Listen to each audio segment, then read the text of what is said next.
Hey guys, Nat from the Hive here. Comic-Con fan experience is less than a week away. Can you believe it? If you haven't gotten your tickets yet, you better hurry up because they're almost sold out. Well, we were able to talk to Dan Farr, who's the brain behind Comic-Con, and Kerry Jackson, who is a geek elite, to find out what changes they're making to Comic-Con this year and what fun experiences they had last year at Comic-Con. Comic-Con, this Comic-Con is not affiliated with like San Diego or any others. This was created by a local guy, Dan Farr, who just loved, the San Diego Comic-Cons and all the big ones, WonderCons, and he went, damn it, we need one here. Well, we have the best fans in the world. There's no question about that. We have amazing people here, and I think that's a big factor in the success that we've had so far. I'd done a lot of research prior to doing it here, where I had attended Comic-Cons around the nation, and it was fun to see how much energy, how much excitement were in those Comic-Cons, and I thought, man, we got to bring one of those here. They are anticipating a similar number that went to Comic-Con in September, and I believe they said 75 to 80,000. Our first year was as big as WonderCon.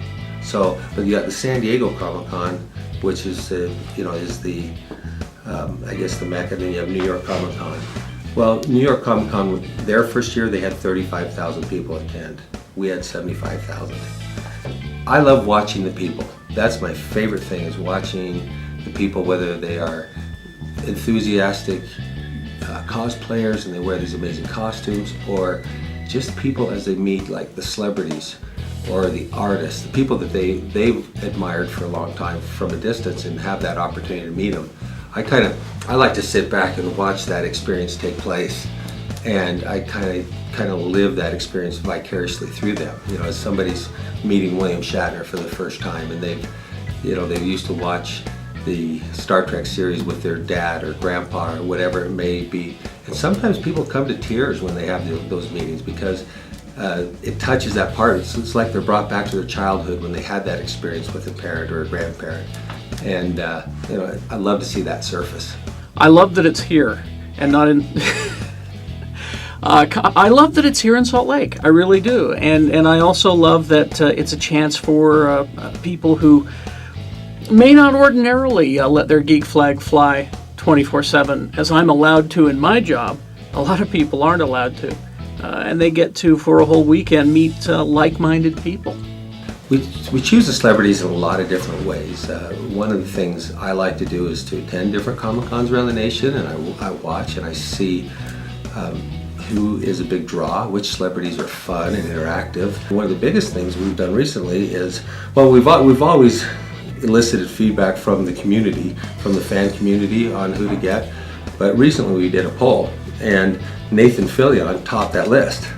Yeah. I'm so, I know, isn't it fun? so excited. Well, and we had some initial discussions with Nathan, and not him personally, but with his management. We were told that he was going to be busy filming, and got a pretty definite no, not now.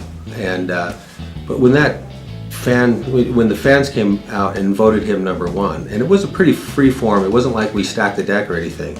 When they came out and voted him number one, we used that as something to go back to the management again and say, now if there's a chance that he's available, look at this again. And it helped us to get that deal done. The number one change is we've got a bigger area to be able to get the fans in.